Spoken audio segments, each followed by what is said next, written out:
कृष्णा कृष्ण हरे हरे, हरे राम राम राम हरे हरे।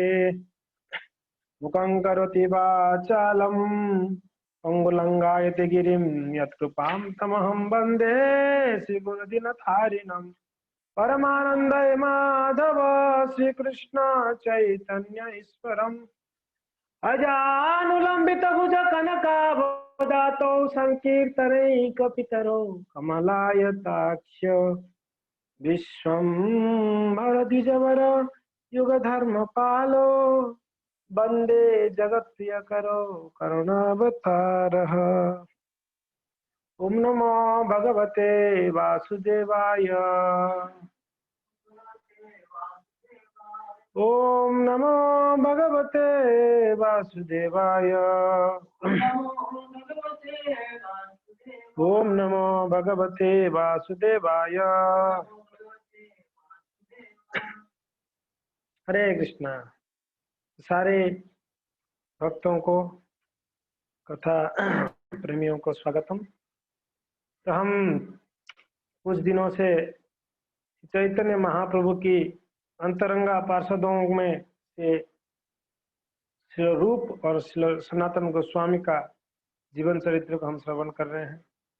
हमारा परम सौभाग्य है, श्री रूप गोस्वामी सनातन गोस्वामी का कृपा हम प्राप्त कर पा रहे हैं, उनकी जीवनी को सुनकर समझकर। तो हमने कल चर्चा की है श्री चैतन्य महाप्रभु को मिलने के लिए दबीर खास और शक्कर मलिक दोनों जो है अजाऊ नवाब हुसैन साहब की वार्ता के बाद नवाब हुसैन साहब का पॉजिटिव रिप्लाई से, पॉजिटिव बातों से उनको लगा कि हमें अभी हम जा सकते हैं।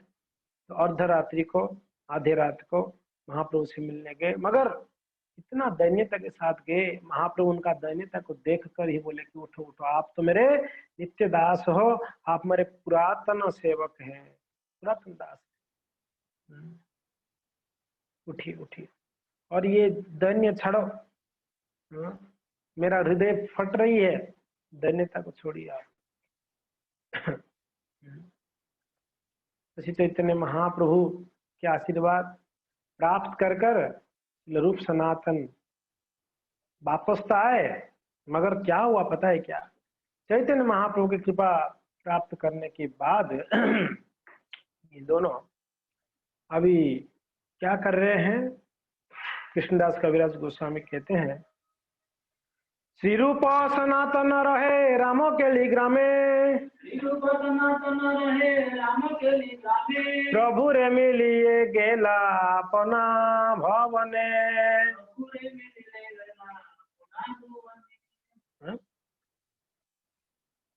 तो यहाँ पर श्री रूप सनातन रामकली में रहते थे।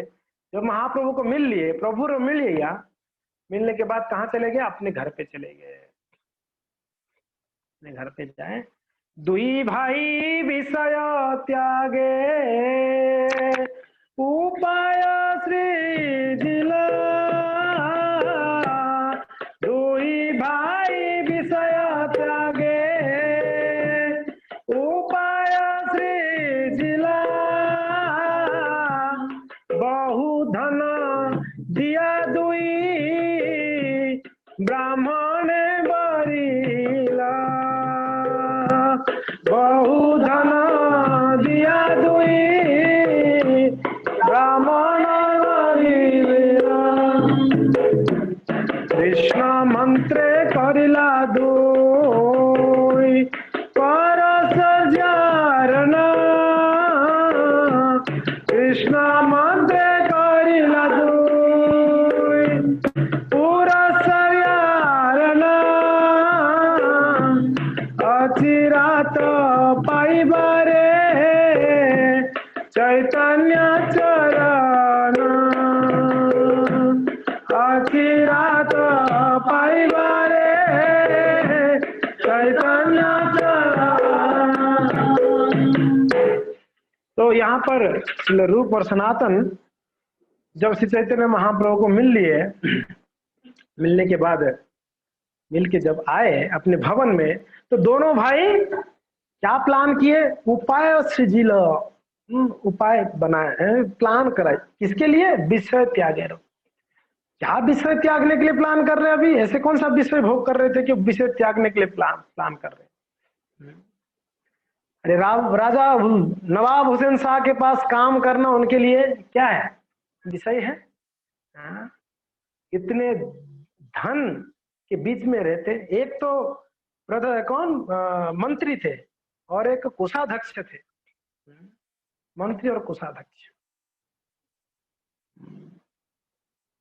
जरूर ये लोग दोनों विषय में लिप्त नहीं थे, मगर फिर भी राजा के पास काम कर रहे हैं। राजा कौन था? विषय भोगी था। विषय भोग का संग कर रहे हैं, इसलिए अपने आप को दैन्यता के कारण विषय भोगी समझ रहे हैं। वो जानते हैं संसार में जिस प्रकार के संग की जाती है उसका प्रभाव पड़ता है उस व्यक्ति के ऊपर, संग का प्रभाव पड़ती है। इसके लिए शास्त्र में कहा गया है, साधु संग सर्वशास्त्र को लव मात्र साधु संग सर्व सिद्धि है। इसलिए कहा गया है चैतन्य चरितामृत में, साधु संग सर्व शास्त्र को है। सारे शास्त्र में साधु संग का ही बात की गई। क्यों? क्योंकि ये साधु संग के द्वारा व्यक्ति पूर्ण अपने जीवन का पूर्ण लक्ष्य को प्राप्त कर सकता है, वरना सर्व सिद्धि है, सारे सिद्धियां प्राप्त हो जाएगी, उसका सारे जो भी मनोकामना है साधु उसको पूरा कर लेगा। वंशा कल्पतरो भक्ष्य कृपा सिंधु वचा पतितानम पावनेभ्यो वैष्णवेभ्यो नमो नमः। वंशा कल्पतरो भक्ष्य, ये महात्मा होते हैं, साधु होते हैं, ये सारे इच्छाओं को, सारे वांछाओं को पूरा करने वाले होते हैं। और वांछा कल्पतरुर भक्ष्य कृपा सिंधु, कल्प वृक्ष के समान होते हैं, सारे इच्छा को पूरा कर सकते हैं और कृपा के सिंधु होते हैं। इसके लिए साधुओं की संगति में उठना बैठना होगा तो व्यक्ति का साधु स्वभाव हो जाएगा। अगर उठना बैठना विषय के साथ होगा, भले ये विषय भोग नहीं कर रहा है, आप शराबी नहीं है, शराब के साथ में आपको उठना बैठना, एक दिन शराब का आदत पड़ी जाएगी। हम प्रजल्प नहीं करते हैं, मगर प्रजल्प करने वाले भक्तों के साथ में उठना बैठना होगा तो प्रजल्प शुरू हो जाएगा करना। हम निंदुक नहीं, हम निंदा नहीं करते हैं। अगर निंदुक व्यक्ति के पास अगर रहेंगे, उठना बैठना उसके साथ हुआ, तो हम भी निंदा करने लगेंगे एक समय। तो इसके लिए महत्वपूर्ण है कि हम किसका संग कर रहे हैं। इसलिए हमारे महात्मा लोग कहते हैं, आचार्य लोग, कि हमको क्या है, कौन सा? वैष्णवाचार। असत संग त्यागो है वैष्णवाचार। असत संग का त्याग करना ही वैष्णव का आचरण है। सबसे बड़ा आचरण ये है जी, और सबसे बड़ा कठिन भी ये है हमारे लिए। हमारे लिए कठिन जप करना बहुत ज्यादा कठिन नहीं है, भागवत पढ़ना सुनना कोई बहुत बड़ा कठिन नहीं है। हमारा जीवन में कठिन कुछ है तो हम असत संगों को त्याग नहीं पाते। हाँ, असत संगों हम त्याग नहीं पाते, कहीं ना कहीं कभी ना कभी हम उसमें फंस जाते हैं। मौका मिलते ही हम कहते हैं ना, मौका मिलते ही चौका मार लेते हैं। सत्संग को त्यागना ये वैष्णव का सबसे बड़ा आचरण है। तो यहाँ पर रूप सनातन क्या प्लान कर रहे हैं? महाप्रभु का कृपा मिल लेके आए हुए हैं। नॉट ओनली महाप्रभु जी, और उन्होंने जितने वैष्णव वहां पर थे, महाप्रभु सबको बोले इनको आशीर्वाद दो, रूप सनातन को, दबीस खास और शक्कर मलिक को, सारे वैष्णवों का आशीर्वाद, भगवान का आशीर्वाद लेके हुए आए हुए हैं। अभी इनको कौन बंधन में रख सकता है? रघुनाथ दास गोस्वामी का चरित्र में हमने सुना, नित्यानंद प्रभु का कृपा होने के बाद जब आए तो दुर्गा मंडप में सोने लगे। घर के अंदर नहीं सोते थे, बाहर सोते थे, और भगवान ने अरेंज कर लिया उनको घर से भागने के। यहाँ रूप सनातन प्लान कर रहे हैं कि विचार कर रहे हैं कि कैसे हम इस विषय से मुक्त हो सकते हैं। तो कृष्णदास कविराज गोस्वामी कहते हैं, इन लोगों ने क्या प्लान किए? कुछ ब्राह्मणों को उन्होंने नियुक्त कर लिया, ब्राह्मणों को नियुक्त किए दुई भाई विषय त्यागर उपाय सुझिल, बहु धन दिया दुई ब्राह्मणे बरिल। दो ब्राह्मण को लिए उन्होंने क्या कर लिए, वरण कर लिए, यानी कहते हैं ना रेंट पे ले लिए या उनको हायर कर लिए, दो ब्राह्मणों को हायर कर लिए। किसके लिए जी? वो दो ब्राह्मण किए किया, कृष्ण मंत्र करिला दुई पूरा सर्जियारण अच्छी रातें पाई वारे चैतन्य चरण। दोनों ब्राह्मण किसके लिए रखा गया? उन्होंने क्या किया? भगवान का नाम उच्चारण किए, हरे कृष्ण कृष्ण कृष्ण कृष्ण हरे हरे हरे राम राम राम हरे हरे। भगवान के पवित्र नामों का उच्चारण किए और पुरस्चर्या, पुरस्चर्या यानी ये एक विधि है कुछ प्राप्त करने के लिए भगवान का पूजा अर्चना करते हैं, उसको पुरस्चर्या कहते हैं। हाँ, यहाँ पर प्रभुपाद जी पुरस्चर्या को इंग्लिश में लिखते हैं रिलीजियस सेरेमनीज। कुछ रिलीजियस यानी क्या है? आध्यात्मिक धार्मिक कार्यकलाप। जैसे घरों में आप गृह प्रवेश करने के लिए ब्राह्मणों को बुला के ब्राह्मण लोग कुछ कुछ करते हैं, उसको पुरस्चर्या कहते हैं। कुछ मंत्र उच्चारण करते हैं, कुछ शुद्धि मंत्रों को गाते हैं, कुछ जल छिड़काते हैं, हाँ, कुछ आम के पत्ते को तोरण के रूप में बांधते हैं, केले की वृक्ष को लगाते हैं, आप देख सकते हैं। हाँ, तो ये सब जो है कलश रखते हैं, शुभ कलश रखते हैं नारियल के साथ, ये सब पुरस्चर्या है। तो ये ब्राह्मण दोनों क्या किए? कृष्ण का नाम जप करने लगे, कीर्तन करने लगे और साथ साथ में पुरस्चर्या ये सब विधि आदि किए। भगवान की मंत्रों के द्वारा, नामों के द्वारा, वैदिक मंत्रों के द्वारा पुरस्चर्या के। किसके लिए कर रहे हैं ये दोनों भाई? दो ब्राह्मणों को ये दोनों भाई किसके लिए रखे? पैसा देके, वो भी धन देके रखे। किसके लिए? अच्छी रात पाए बारे चैतन्य चरण। कर किसके लिए ले रहे थे? बहुत जल्दी चैतन्य महाप्रभु का चरण प्राप्त हो जाए, भगवान का चैतन्य महाप्रभु का संग प्राप्त हो जाए, इसके लिए उन लोगों ने पुरस्चर्या दो ब्राह्मणों को रख लिया। हम लोग भी करते हैं शनिश्वर पूजा, हाँ, और क्या बोलते हैं त्रिनाथ मेला, और क्या करते हैं, और सत्यनारायण का पूजा, ये तो अच्छा है फिर भी भगवान का पूजा। हाँ, वो क्या बोलते हैं नवरात्रि और कौन सा तो रात्रि करते हैं, हमको ही पता नहीं। हम ही रात्रि रात्रि में रहते, रात्रि से बाहर ही नहीं निकल पाते। रात्रि यानी अंधकार। हम बहुत रात्रियां कर लिए मगर अभी तक अंधकार से निकल नहीं पाए, अभी भी रात्रि में पड़े हुए। ये अंधकार से निकालने के लिए हमको प्रामाणिक गुरु वैष्णव भगवान, हाँ, हम कितना भी नवरात्रि आदि कर ले तो हमको वो कृपा नहीं मिलेगी। यहाँ पर पुरस्चर्या किया जा रहा है मगर क्या मन में क्या था उनका इच्छा, मुझे जल्दी से जल्दी हम दोनों को भगवान श्री चैतन्य महाप्रभु का चरण कमलों का प्राप्त हो जाए। देखिए वैष्णव लोग नवरात्रि भी कर सकते हैं, श्री भगवान महादेव जी का क्या बोलते हैं शिवरात्रि भी कर सकते हैं, कोई दिक्कत नहीं। मगर किसके लिए कर रहे हैं वो मेन बात है। हम किसके लिए शिवरात्रि कर रहे हैं? भगवान श्री रामचंद्र के प्रति, कृष्ण के प्रति हमारा अटूट प्रेम बने रहे, इसके लिए हम अगर करें तो वो सार्थक होगा उस पवित्र उत्सव का। वरना अगर इसके लिए करें, आज शिवरात्रि है तो गांजा पीने को मिलेगा तो शिव मंदिर चले जाओ, तब तो ये बड़ा कहते हैं ना खतरनाक स्थिति होगी। तो क्या उद्देश्य, क्या हर कार्य के पीछे उद्देश्य होना जरूरी है। उद्देश्य के बिना करना, वो एक होते हैं ना लक्ष्य के बिना, एक क्या बोलते हैं क्षत्रिय लक्ष्य के बिना जा रहा है, किसके लिए जा रहा है पता नहीं। अरे कोई तो लक्ष्य होने चाहिए जीवन में। आप जा रहे किसके साथ युद्ध करना है पता नहीं, क्यों युद्ध करना है पता नहीं।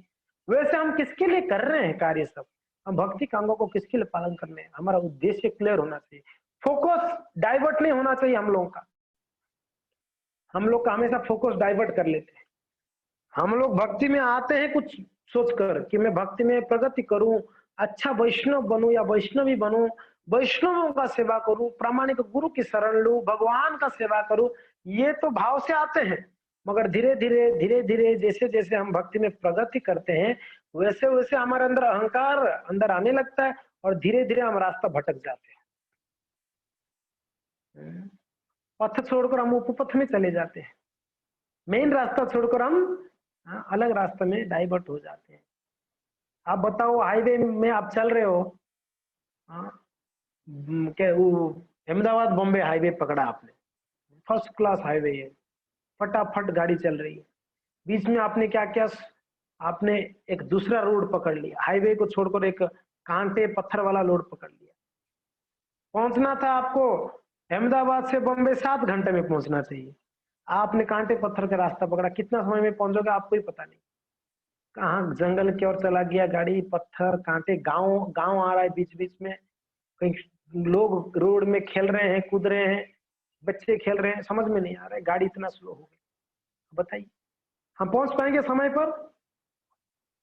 तो इसके लिए कितना हम भजन साधन कर रहे हैं, सब कर रहे हैं, मगर हमारा उद्देश्य लक्ष्य फिक्स नहीं है, अगर हमारा रास्ता भटक गए हम, भक्ति की रास्ता को छोड़ने से हमारा बहुत कठिनाई होगा हमारे लक्ष्य को प्राप्त करना। इसलिए भक्तों हमेशा ध्यान में रखना चाहिए, हम हम जो भी कार्य कर रहे हैं उसके पीछे मेरे उद्देश्य क्या है, मैं मेरे नाम के लिए कर रही हूँ, मैं जो सम्मान मिले इसके लिए कर रहा हूँ, कि मैं भगवान की प्रसन्नता, गुरु की प्रसन्नता के लिए कर रहा हूँ, उद्देश्य क्लियर होने चाहिए। तो खैर रूप सनातन यहाँ पर पुरुष चर्चा करवा रहे किसके लिए, उनका उद्देश्य एक ही था कि अचिरात बहुत शीघ्र क्या श्री चैतन्य महाप्रभु के चरणों को प्राप्त करना है, अति शीघ्र प्राप्त करना था उनको। तो इस प्रकार से दोनों भाई उस ब्राह्मण को रखे थे। श्री रूप गोसाई तबे नौका ते भरिया अपना घरे आइल बहु धन लया। श्री रूप गोस्वामी क्या किए, नौका में, नाव में भरकर धन को कहाँ लेके आए, अपने घर पे लेके आए। आप लोग दोनों भाई सोच लिया है अभी जाना नहीं है, हो गया, बहुत बहुत कर लिए हैं हम लोगों ने काम, अभी बस हो गया, बहुत हद हो गया है, अभी हम लोग क्या करेंगे, बस हम लोग अभी जितना शीघ्र हो सके, अति शीघ्र कृष्ण की, भगवान श्री चैतन्य महाप्रभु की चरण कमलों का आश्रय ले ले। हमने बहुत कर लिए हैं हमारे जीवन। कभी कभी हम लोग ऐसे कहते हैं, अरे बहुत भक्ति हो गया, बहुत हो गया, अभी थोड़ा सा विषय में थोड़ा सा मजा लेता हूँ। भक्ति करके कोई आज तक उबा नहीं, कहते ना उब गया मैं, भक्ति करके कोई ऐसा आज तक कोई उदाहरण मिला आपको भागवत में या कहीं शास्त्र में कि वो भक्त ने भक्ति कर करके उब गया? ऐसा एक भी उदाहरण नहीं मिलेगा आपको। संसारी कार्य कर करके उब गए ऐसे बहुत उदाहरण मिलेगा, हमें सबका उदाहरण है। आप किसी को पूछ लो, अरे यार बहुत हो गया, सोच के मैंने तो बहुत अच्छा सोच के ही गृहस्थ आश्रम में प्रवेश किया था, पत्नी मुझे बना के खिलाएगी, मेरा कपड़ा धोएगी, मगर उल्टा ही हो गया, उसका कपड़ा मुझे धोना पड़ता है, उसको बना के मुझे खिलाना पड़ता है, ये तो बिल्कुल ही उल्टा चल रहा है गाड़ी। उब गया मैं अभी भाई। कोई बोला क्या भैया ये कौन सी बड़ी बात है, मैं भी तो कर रहा हूँ मेरे पत्नी का ऐसी सेवा, तू भी कर रहा है क्या? बोले कि ये भाई घर घर का कहानी है, ये बोला नहीं जाता है, इसमें कोई आप टेंशन लेने का जरूरत नहीं है, यही चलती है। ओ हो, अच्छा ऐसा है क्या? थोड़ा तसल्ली तब मिलती है जब कोई बोलेगा ना मेरा भी ऐसा ही स्थिति। खैर आप भक्तों के लिए नहीं बोल रहा हूँ, जो अभक्त है, कर्मी है, उन लोग का ऐसा स्थिति है, जो स्त्री लंपट है उन लोग का ऐसा स्थिति, हमारे भक्तों का ऐसा स्थिति नहीं। भक्ति के परिवार में पति पत्नी प्रेम से नाम जपते हैं, पति पत्नी प्रेम से श्री भगवान का सेवा पूजा करते हैं, उन लोग का मूड और मिशन क्लियर रहता है। भक्तों के परिवार में जो अभक्त कर्मी होते हैं, विषय भोगी होते हैं, उनका उद्देश्य विषय को भोग करना है, तो उनके जीवन में ऐसा स्थिति होती है। तो खैर यहाँ रूप सनातन दोनों ने क्या किए, उन्होंने रूप गोस्वामी सनातन सोचे अभी नहीं जानी है, बहुत काम कर लिया है, अभी बस हमको किसी भी हाल में महाप्रभु को कृपा मिला। तो पहले रूप गोस्वामी का आ रहा है, रूप गोस्वामी ने क्या किया, रूप गोस्वामी ने जो भी धन था, यानी उनका जो राजा ने जो दिया था, उनके कार्य के बाद जो धन रखे थे उन्होंने, वो सारा धन को नाव में भर दिए, बोले बस अभी धन को लेके आए। तो आपके मन में विचार आता होगा ना, ये धन किए क्या, शायद थोड़ा बहुत हमारे घर पे देके जाते रूप गोस्वामी तो अच्छा होता ना, क्या कि उन्होंने नाव भर के धन लेके क्या किए। तो कृष्णदास कविराज वर्णन करते हैं चैतन्य चरितमृत में, धन को किए क्या आपने, आप अपना घर पे लेके आए, अपने घर पे लेके आकर दोनों ने क्या किए, ब्राह्मणा वैष्णवे ब्राह्मण वैष्णवे दिला तारार्ध धने, ब्राह्मण वैष्णवे दिला तारार्ध धने, एक चौथी धन दिला कुटुंब भरणे, एक चौथी धन दिला कुटुंब भरणे, दंड भंग लागी चौथी संचय करिला, दंड भंग लागी चौथी संचय करिला, भालो भालो विप्रस्थने स्वप्य रखिला, भालो भालो विप्रस्थने स्वप्य रखिला। तो क्या किया रूप गोस्वामी ने इतना धन? अभी सनातन गोस्वामी को बारे में थोड़ा रख दीजिए, अभी कृष्णदास कविराज गोस्वामी यहाँ पर रूप गोस्वामी का चर्चा करते हैं। रूप गोस्वामी ने पहले तो सारा धन को नाव में भर के, बहुत धन था जी, क्या था? गोल्ड कॉइन्स था, और क्या था? बहुत सारे डायमंड्स था, खजाने थे, बहुत सारे मोतियां था, बहुत धन था, राजा का खजाना राजा ने दिया। आपको पता है क्या? ये रूप सनातनी के ऊपर इतना प्रसन्न था राजा, मुंह मांगा चीज देता था, मगर उनको कुछ चाहिए ही नहीं। क्या चाहिए? ऐसा कोई अगर हमारा बॉस हो जो मांगे वो दे दे, कितना अच्छा होता ना। उसके लिए काबिलियत बनना पड़ेगा ना, ऐसा बॉस मिलने के लिए आपको खुद को काबिलियत बनना पड़ेगा। रूप सनातन काबिल व्यक्ति थे दोनों। यहाँ तक कि राजा की पत्नी को भी कुछ डिसीजन लेना होता, पत्नी जो स्त्री है वो आके रूप गोस्वामी के पास आके कहते, सनातन गोस्वामी के पास आके कहते कि साकर मल्लिक, वो मैं विचार कर रही थी वो साड़ी लेने के लिए, तेरा क्या विचार है? ले लो ना मैया, साड़ी ले सकते हो। कौन से कलर का ले रहे? लाल कलर का ले। मैं उदाहरण दे रहा हूँ, ऐसी बात नहीं है। ऐसे सलाह लेती थी आके उनकी पत्नी भी, राजा की पत्नी।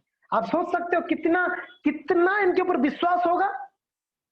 नॉर्मली जो रानी होती है वो थोड़ी ना किसी से भी ऐसे खुल्लम बात कर सकती, मगर इनको सीक्रेट बात इनको पूछती थी, मैं ऐसी सोच रही हूँ क्या करूं, ऐसी सोच रही क्या। राजा भी कुछ भी डिसीजन लेते इन दोनों भाई को पूछते पहले, क्या विचार है आपको साकर मल्लिक, आपका क्या विचार है? महाराज ऐसे हो सकता। अच्छा, और दबीर खास आपका क्या विचार है? दोनों का विचार विमर्श करके फिर वो कार्य करते थे। एक बार दोनों हाथ उठा के हरे हरे कृष्ण महामंत्र बोल दिया जाए, बोल दे। वीडियो ऑन करना पड़ेगा, दुर्भाग्य आप लोग का, क्या करें, वीडियो ऑन करना पड़ेगा। ठीक है, दोनों हाथ ऊपर करके बोल देते, हरे कृष्णा कृष्णा कृष्णा हरे हरे, हरे राम राम राम हरे हरे। मुझे आप सबका दर्शन लेना था, इसलिए मैं एक बहाना दे दिया बस। धन्यवाद। अभी आप वीडियो ऑफ भी कर सकते हैं और ऑन भी रख सकते हैं, दर्शन हो गया हमारा। ओके, सो यहाँ पर रूप और सनातन दोनों ने इतने मीन्स वफादारी किए, कहते ना वफादारी, यानी विश्वस्त थे राजा का, इतना प्रेम करता था राजा इन दोनों को, छोड़ना नहीं चाहता था किसी भी हाल में। आगे हम देखेंगे क्या होगा। तो यहाँ पर रूप गोस्वामी ने सारे धन को लेके आए, लेके देखिए हम लोग के लिए बहुत बड़ा शिक्षा है। कह रही आज आज तो कोई बोलेगा प्रभु जी अभी के समय में ऐसे करेंगे तो हम तो हालत खराब हो जाएगी। उन्होंने क्या किया पता है क्या? उन्होंने आधा जो धन था उसके आधा को वैष्णवों को दे दिए, ब्राह्मण और वैष्णव बांट दिए। आपके मन में विचार आया होगा वैष्णव लोग पैसा लेके क्या किए होंगे धन को? अरे भाई वैष्णव लोग आजकल है अलग बात है, उस समय वैष्णव लोग कोई धोती भी खरीदना है, कोई कुर्ता भी खरीदना है, किसी के द्वार पे जाके मांगते धोती फट गई, एक धोती दे सकते हो। हमारे कहते हैं इस्कॉन में हमारे संत लोग तो हाईटेक हाईटेक संत है जी, हाईटेक। आईफोन और मैक प्रो नोटबुक, और साथ साथ में गाड़ियां मर्सिडीज, आजकल की हमारा फैसिलिटीज देखिए। ये सब एक्चुअली हम अपना दादाजी का संपत्ति भोग कर रहे हो, कुछ नहीं। प्रभुपाद जी का मेहनत को हम भोग कर रहे हैं। प्रभुपाद जी को किसी ने पूछा, वो वीडियो में लास्ट क्लास में वीडियो में था ना, वो वीडियो में क्या प्रभुपाद जी को किसी ने पूछा कि स्वामी जी आपने इतना महंगा गाड़ी में घूम रहे हो। प्रभुपाद जी बोल रहे यही क्या है, मुझे रोल्स रॉय देनी चाहिए, ये लोग तो ये कौन सा गाड़ी दिया, और मुझे तो सोने की कभी गाड़ी भी दोगे तो भी मेरे लिए वो कुछ भी नहीं है। एक गुरु को सोने की गाड़ी भी कम पड़ेगा। सत्कार इतना करनी चाहिए शिष्यों को, गुरु को इतना इतना भव्य तरीके से। क्यों? क्योंकि ना गुरु का वो स्तर होती है। तो खैर कहने का तात्पर्य ये है कि उन्होंने सारे वैष्णवों को, ब्राह्मणों के अंदर आधा धन 50% धन दे दिए, सबको बांट दिए। और 50% क्या किए, और 50% को दो भाग कर दिए, 25-25। समझ में आ रहा है ना?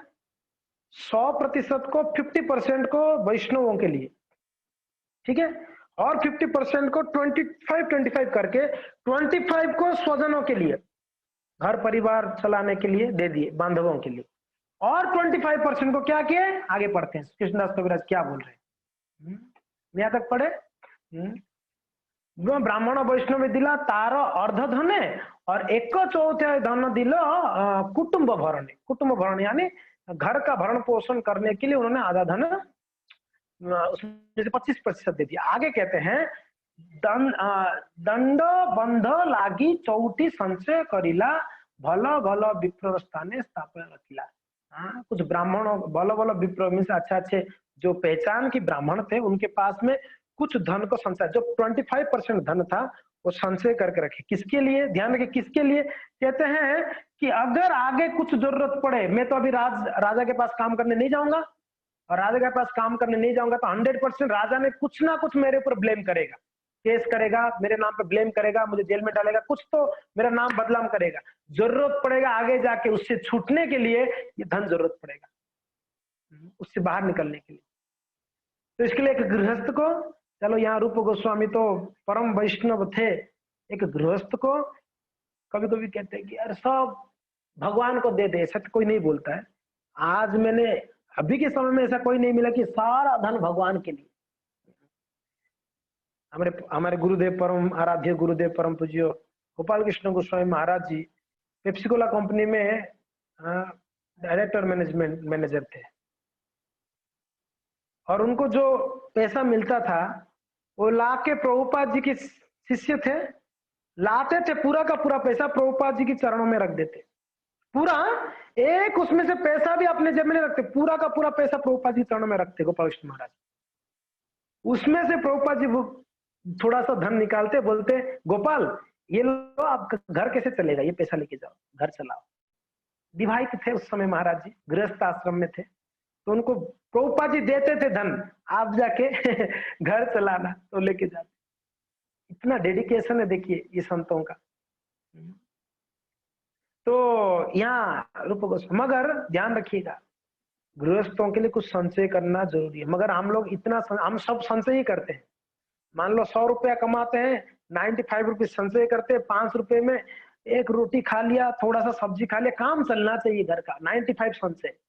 तो संचय कर करके रखते हैं, कर करके रखते हैं, क्या होता है आगे जाके पता है ना, उसका मालिक कोई दूसरा हो जाता है। हम भोग नहीं पाते, कोई दूसरा भोगता है। इसके लिए धन को संचय करनी चाहिए, कितना? जितना जरूरत है उतना। ज्यादा संचय करोगे तो उसके प्रति आसक्ति, लोभ होगा, और नहीं करोगे तो भी खतरा है। गृहस्थ होकर धन संचय नहीं किया तो आगे जाके आपको बहुत झेलना पड़ेगा, बहुत कठिनाइयों को सामना करनी पड़ेगी। घर गृहस्थी में तो थोड़ा संचय करना ही चाहिए, बिल्कुल करनी चाहिए। और कुटुंब के लिए कुछ प्रतिशत, कुटुंब के लिए हम जाते हैं शादी विवाह में, किसी की व्रत आदि में जाते ही घर गृहस्थी वाले, तो देना पड़ता है थोड़ा बहुत उनकी, उधर कुछ लेके ही जाना पड़ता है, वो नहीं चाहिए। और 50% भगवान वैष्णव की सेवा में। प्रभु जी ये तो गले से उतर नहीं रहा ये बात, आप 50% संतों के नाम पे बोल रहे हो, 25 मेरे संशय के लिए, 25 घर के लिए। पत्नी को बोलूं तो झाड़ू मार के भगा देगी, बोले कि कल से घर पे नहीं आना है तेरे को। 50% तो संतों को देगा। जितना सामर्थ्य आप जितना दे सकते हैं, भले 50% नहीं भी है तो जितना दे सकते उतना मंदिर में दान देनी चाहिए, जितना हो सके, हमारे जितना सामर्थ्य है। 50% नहीं है तो कम से कम 25 तो दे दो। 25 भी तो बहुत बड़ा रकम होता है। बोले कोई बात नहीं, 10% तो दे दो ना भगवान के लिए। नहीं, बोले भाई कोई बात नहीं, 10%, 5% तो दे सकते हो ना आपकी कमाई का। नहीं, 5% भी तो कैसे घर चलेगा। 5% कोई बात नहीं भैया, कितना दे सकते हो, कुछ तो दे दो। 1% दे दो, चलो और क्या, कुछ तो दे दो भगवान के लिए, कुछ तो देना चाहिए जी। हर एक गृहस्थ का ये कर्तव्य, कुछ तो देनी चाहिए भगवान को। हर महीना, ऐसे नहीं कि एक बार दे दिया, हर महीना देनी चाहिए। कुछ भक्त एक साथ में देते हैं, जैसे कि मेरा भगवान की सेवा के लिए, मेरा सारवल के कमाई का, मेरा प्रॉफिट का कुछ प्रतिशत भगवान को मैं देता हूँ, वो भी अच्छा है। कुछ भक्त हर महीना देते हैं, जिसको हम नित्य सेवा कहते हैं। कुछ भक्त, ये जरूरी है भगवान का सेवा या नित्य हो रही है तो नित्य सेवा का जरूरत नहीं है। जरूरत है कि नहीं, आप बताइए। जब ठाकुर जी का सेवा में कोई रुकावटी नहीं है, लॉकडाउन में भी सेवा हो रही है, वो भोग लगेगा ही लगेगा, आरती होगा ही होगा। आप लोग भले मंदिर नहीं आ रहे हो, क्या भगवान का सेवा रुक गई है? भगवान का सेवा उसी ठाट से की जाती है। यहाँ पर वही सुंदर श्रृंगार की जाती है, वही भगवान को वैरायटी वैरायटी भोग लगती है, वही भगवान का हाँ सुंदर तरीके से सेवा की जाती है, आरती की जाती है, सब की जाती है। और वैष्णव लोग रहते हैं, भक्त लोग, ब्रह्मचारी लोग रहते हैं यहाँ पर, तो खर्चा तो वही है। खर्चा तो ये नित्य सेवा, ये चलता रहेगा। हम देंगे तो भी चलेगा, नहीं देंगे तो भी, ध्यान रखिएगा, तो भी चलेगा, तो भी चलेगा। हमको सिर्फ इसमें भाग लेनी है, हमको सिर्फ इस सेवा में जुड़नी है, बाकी कुछ नहीं। तो खैर यहाँ पर रूप गोस्वामी कितना टाइम बताते रहो, मुझे समझ नहीं आएगा। अच्छा ठीक है, तो शिला रूप गोस्वामी यहाँ पर क्या किए, तो इस प्रकार से अपना धन को बांट दिए। हाँ, 3 भाग कर दिए, 50, 25, 25। हाँ, 50, 25, 25 कर दिए उन्होंने, रूप गोस्वामी ने अपना धन को। और उसमें से 50 वैष्णवों को, ब्राह्मणों को, 25 संबंध सगे संबंधी यानी कुटुंब के लिए, और 25% वो संचय कर लिए, जरूरत पड़ेगा आगे करके। अभी आगे देखते हैं क्या होगा, आगे देख लीजिए क्या हुआ। कहते हैं गौड़े रखिला मुद्रा 10, गौड़े रखिला मुद्रा 10,000, सनातने भय करे राखे मुड़ी घरे। उन्होंने क्या किए, एक भक्त थे ईशान करके, उनके पास ना 10,000 मुद्राएं, सोने का मुद्रा है, उनके पास रखे। कितना, ध्यान रखिए, यहाँ पर बताया गया 10,000 मुद्रा, 10,000 गोल्डन कॉइन्स एक जन के पास रखे। किसके लिए पता है? उनको पता था आगे सनातन को जरूरत पड़ेगा। मैं मेरे लिए तो रख लिया, सनातन के लिए, सनातन गोस्वामी के लिए। दो ऐसे नहीं कि दोनों भाई का अलग अलग बैंक अकाउंट था।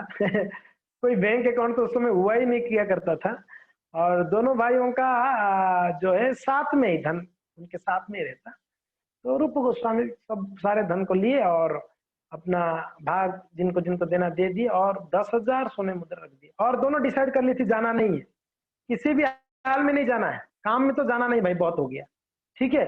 अभी आगे क्या होगा देख लो, देखिए क्या क्या बोल रहे हैं कृष्णदास कविराज गोस्वामी। अच्छा, आप लोग को समझ में आ रहा है कि नहीं समझ में आ रहा है, ये बताइए पहले। बंगाली प्यार तो है, समझ में आ रहा है ना? ठीक है, समझ में नहीं भी आए तो क्या कर सकते हैं, कोई उपाय है? कोई उपाय नहीं। आप लोग मीटिंग में वीडियो ऑफ करके आप और कुछ कर सकते हो, अगर समझ में नहीं आए। समझ में आए तो वीडियो में बैठ के सुन सकते हो। तो ठीक है, तो यहाँ पर आगे कहते हैं, श्री रूप सुनीला प्रभु नीलाद्रि गमना, श्री रूप सुनीला प्रभु नीलाद्रि गमना, वनपते बने प्रभु श्री वृंदावन, बने पते या बने प्रभु श्री वृंदावन। तो रूप गोस्वामी उनको सुनाई पड़ा कि महाप्रभु अभी कौन है? सुनीला प्रभु नीलाद्रि गमन। महाप्रभु कहाँ गए थे? महाप्रभु गए थे जगन्नाथ, महाप्रभु गए थे वृंदावन। इन लोग को मिलके कहाँ गए थे? यहाँ गौड़ देश में आए, दोनों को दबीर खां साकर मल्लिक को दीक्षा दे दी, रूप सनातन, वहां से वृंदावन चले गए। बोले कि देखो भाई, मुझे गौड़ देश में आने का कोई प्लान नहीं था, हमने कल सुना, हमारा मेरा तो कोई प्लान नहीं था, बस आप दोनों को मिलना था, इसके लिए मैं आया गौड़ देश में, मैं जा रहा हूँ वृंदावन। वहां से वृंदावन से अभी रूप गोस्वामी को खबर मिला, वृंदावन से अभी भगवान चैतन्य महाप्रभु नीलाद्री के लिए निकल गए, नीलाद्री यानी जगन्नाथपुरी के लिए। वनपथे यवने, अब प्रभु श्री वृंदावन, वृंदावन से उन्होंने क्या कर रहे हैं, वन से और यवन से, यावन यानी जो वन नहीं है, वन से भी और नॉर्मल रास्ते से भी, जैसे तैसे श्री चैतन्य महाप्रभु आगे। रूपो गोसाई नीला चले पठाइला दुई जन, रूप गोसाई नीला चले पठाइला दुई जन, प्रभु जबे वृंदावन करे न गमन, प्रभु जबे वृंदावन करे न गमन। तो अभी श्री चैतन्य महाप्रभु का खबर के लिए रूप गोस्वामी ने 2 जन को भेजे, बोले कि आप जाके चेक करो तो, नीलाचल में जाओ और देखो श्री चैतन्य महाप्रभु है कि नहीं, और शीघ्र आसी मोर तारे दिव समाचार, सुनी तद अनुरूप करिब व्यवहार। देखो भाई जल्दी से जाओ और जल्दी जाके देखो और जल्दी से आके मुझे खबर देना महाप्रभु कहाँ पर है, इस वृंदावन में है या नीलाचल में आगे, क्या खबर तो मिला है महाप्रभु अभी निकले करके, मगर महाप्रभु आए कि नहीं आए ये आपने खबर बता देना, जल्दी से जाके मुझे बताओ। क्या होगा जल्दी बताने से, बोलते सुनिया तद अनुरूप करीबा व्यवहार, पता चलेगा तो उसी हिसाब से प्लान को, यहाँ से भागूंगा तो सही, यहाँ से निकलूंगा कहाँ जाऊंगा पता नहीं ना, महाप्रभु वृंदावन में होंगे तो वृंदावन ही जाऊंगा, और महाप्रभु अगर नीलाचल में आ गए तो नीलाचल जाऊंगा, तो इसलिए आप जल्दी से जाके मुझे बता देना आके। तब यथा सनातन गोसाई भावे मने मन, यथा सनातन गोसाई भावे मने मन, राजा मोरे प्रीति करे से मोर वंदन, राजा मोरे प्रीति करे से मोर वंदन। रूप गोस्वामी अपना प्लान कर लिए, ठीक है, रूप गोस्वामी का प्लान हो गया, अभी भेज दिए 2 जन को, आप जाओ जाके चेक करो महाप्रभु कहाँ पर है, वृंदावन में है या नीलाचल में आए ना रास्ते में कहाँ पर है, पता चलेगा तो हम लोग महाप्रभु को मिलने के लिए मैं यहाँ से निकल जाऊंगा।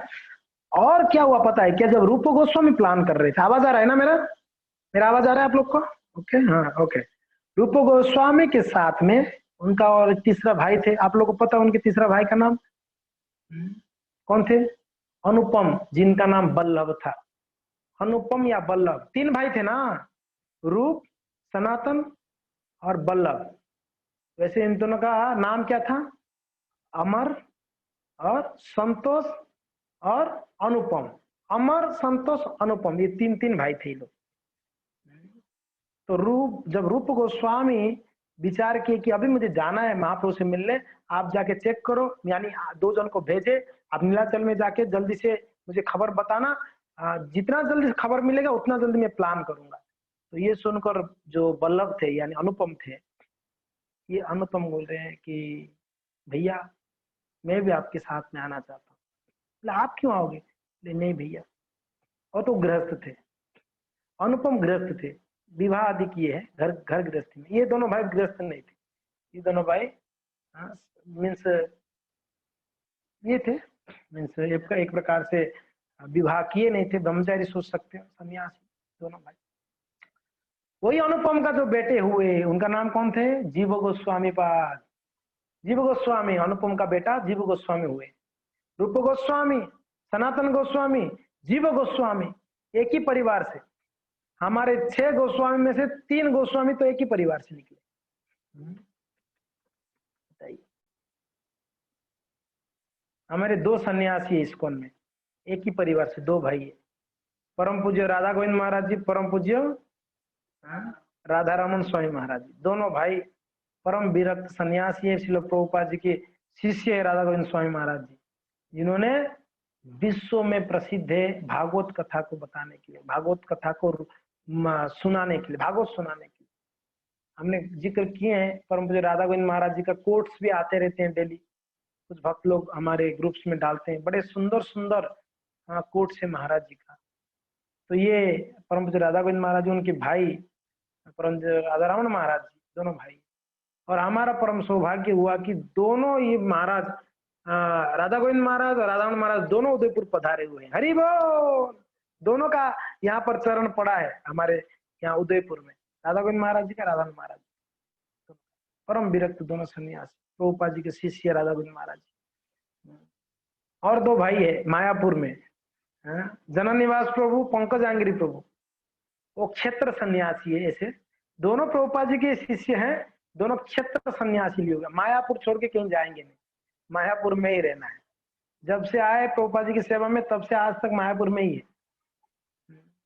सन्यास ले ही नहीं रहे दोनों भाई, बोले कि हम यहीं रहना चाहते हैं, राधा माधव नरसिंह देव का सेवा में है। और उसमें जो पंकज आंग्री प्रभु है, उन्होंने एक बार नरसिंह देव, वहां पर उग्र नरसिम्हा है मायापुर में, पंकज आंग्री प्रभु भोग लगाए, भोग लगाकर वहां से निकल रहे थे। आपको पता है भगवान को भोग लगा के प्रार्थना करके निकलना होता है। भोग लगा के निकल रहे थे, नरसिंह देव पीछे से पकड़ लिए। समझ रहे हो क्या हुआ? उग्र नरसिंह देव को भोग लगाए, भोग लगा के निकल रहे थे, तब तक नरसिंह देव पीछे से खींच लिए उनको पकड़ के। नरसिंह देव का हाथ में क्या है? नाखून है ना, हिरण्यकशिपु को वध करने के लिए उनके पास नाखून था, और नाखून के साथ पकड़ लेंगे तो क्या होगा? वो पीछे से एकदम ना ऐसे पकड़ लिए। अब पुजारी लोग तो कुर्ता थोड़ी ना पहनते, उत्तरी पहने हुए थे, तो पीछे से पकड़ के खींचे तो उनका पूरा नाखून लग गया उनको, और खून निकलने लगा पंकज आंग्री प्रभु का। तो पंकज आंग्री प्रभु कहते हैं कि मैंने भोग लगाते समय मैंने कुछ गलती किया, इसलिए नरसिंह देव खींच के बोले क्या कर रहे हो? ऐसा कभी हुआ आपने ठाकुर जी को भोग ला के बाहर आए थे, ठाकुर जी आपकी धोती पकड़ के खींच लिया जरा, तो क्या तुलसी नहीं डाला? ऐसा कभी हुआ आप लोग? कभी नहीं हुआ। ऐसे कभी हुआ भगवान को भोग ला के जा रहे थे तो भगवान एक तमाचा खींच के लगा दिए, क्या कर रहा है तू, अच्छे से भोग लगा। हमारे हमारे जैसे बदमाश लोग भगवान कहाँ ऐसे लीला करेंगे हमारे साथ? हम तो डाउट है भगवान हमारे हाथ से खाते भी होंगे कि नहीं खाते होंगे, हमारा तो भाव है ही नहीं है शुद्ध भक्तों के भाव। तो हमारे पंकज आंग्री प्रभु, उनकी पीठ में आज भी निशान है जी, नरसिंह देव का नाखून का निशान उनकी पीठ में आज भी होना चाहिए। कभी आप पंकज आंग्री प्रभु को बोलना दिखाने के लिए, नरसिंह देव उनको, आप सोचो उग्र नरसिम्हा उनके साथ में कैसे लीला की। बहुत नरसिंह देव जब मायापुर में आए थे ना, उनका एक अलग ही लीला है, एक अलग ही लीला है। तो खैर यहाँ हम क्या कहाँ पर थे? हम कह रहे थे कि एक ही घर पे तीनों गोस्वामी हुए, 6 गोस्वामियों में एक घर में 3 गोस्वामी, रूप सनातन और जीव गोस्वामी। ये जीव गोस्वामी अनुपम के बेटे थे। यही अनुपम, ये अनुपम प्रभु रामचंद्र के भक्त थे, राम नाम जपते, राम राम राम राम राम नाम, भगवान का राम नाम जप करते थे। रूप सनातन क्या जपते? हरे कृष्ण कृष्ण कृष्ण हरे हरे, हरे राम राम राम हरे हरे। ये दोनों महामंत्र जपते। और अनुपम क्या जपता? राम राम राम राम राम। एक दिन दोनों भाई विचार किए, रूप सनातन, अरे अनुपम भी अगर हरे कृष्णा जपता तो अच्छा हो जाता ना, तीनों भाई हरे कृष्ण वाले हो जाते। ये सिर्फ राम ही जप रहा है, कृष्ण का नाम नहीं ले रहा है, और हम तो हरे कृष्णा जप रहे। तो दोनों भाई बोले कि काम करते, अनुपम को समझाते हैं, यार राम को क्यों जप रहे हो? कृष्ण तो राम से भी, वो कृष्ण पूर्ण पुरुषोत्तम है, आदि पुरुष है, राम तो अवतार है, आप कृष्ण का जप करो। देखो हाँ, दोनों भाई रूप सनातन विचार की। अनुपम को एक दिन बुलाए, बोले कि अनुपम, हम दोनों का ऐसे मीन्स विचार आया, इसलिए आपको बुला के बोल रहे हैं, आप ये राम के जगह ना, देखो हरे कृष्णा मंत्र में भी राम आता ही है, हरे कृष्ण कृष्ण कृष्ण हरे हरे, हरे राम, इसमें भी राम आता है। तो आप ये मंत्र को जप करो तो क्या होगा, हम तीनों एक ही ये क्या हो जाएंगे, एक ही प्रकार के हो जाएंगे, बढ़िया अच्छा हो जाएगा हम तीनों का व्यवहार। अनुपम बोला कि ठीक है भैया, आप आज्ञा देते हो, आपका आशीर्वाद हो, मैं जपूंगा। मैं मना नहीं कि देखिए उस समय क्या क्या प्रेम हुआ करता था भाइयों का। बोले तो बस उल्टा नहीं, क्यों तेरे तेरे को जपना तू हरे कृष्णा, मुझे क्यों बोल रहा है तू राम को नाम छोड़ने के लिए, मैं नहीं जपूंगा, ऐसा नहीं बोले। बोले ठीक है भैया आपका आदेश जैसे। सुबह रात भर जप किए, सुबह आके सनातन रूप के चरण पकड़ लिए, रो रहे हैं एकदम गदगद होके रो रहे, भैया मुझे क्षमा कर दो भैया, मेरे से नहीं होगा भैया, मैं बिक चुका हूँ प्रभु रामचंद्र के चरणों में, मैं बिक चुका हूँ, मेरे से होगा नहीं, मैं कृष्ण का भजन में राम राम को बिक चुका हूँ। रो रो के बोल रहे, लेकिन भैया ये मेरे लिए बहुत कठिन, बहुत प्रयत्न किया, रात भर रोया, हो ही नहीं रहा है मेरे से तो कृष्ण नाम, मेरा तो आज मैं तो राम को बिक चुका हूँ, कृष्ण नाम आ ही नहीं रहा क्या। सनातन रूप दोनों उठ के आलिंगन कर लिए, उठो उठो अनुपम, आप पास हो गए परीक्षा में। हम देख रहे थे कि आपका कितना भगवान रामचंद्र के प्रति डेडिकेशन हम देख रहे थे, दोनों भाई परीक्षा कर रहे थे, आपने परीक्षा में उत्तीर्ण हो गए, जाओ जाओ आपको भगवान रामचंद्र का कृपा रहे। अनुपम का आशीर्वाद दिए दोनों भाई, दोनों बड़े थे, अनुपम छोटा था। देखो इस उदाहरण से हम ये भी सीख पाते हैं भगवान कृष्ण और राम में कोई अंतर नहीं है, दोनों नाम में भी कोई अंतर नहीं है। राम यानी रमयती राम, कृष्ण यानी सबको आकर्षण करने वाले कृष्ण है। तो दोनों में कोई अंतर नहीं, दोनों आकर्षण ही करने वाले। तो इसीलिए हमारे महामंत्र में राम भी है, कृष्ण भी है, राधा रानी भी है, सीता देवी भी है कि नहीं, सब है। कहते हैं ना फुल पैकेज है हमारे पास, फुल पैकेज है महामंत्र, फुल पैकेज। तो खैर अनुपम जी भी इच्छा किए, साथ में रहते।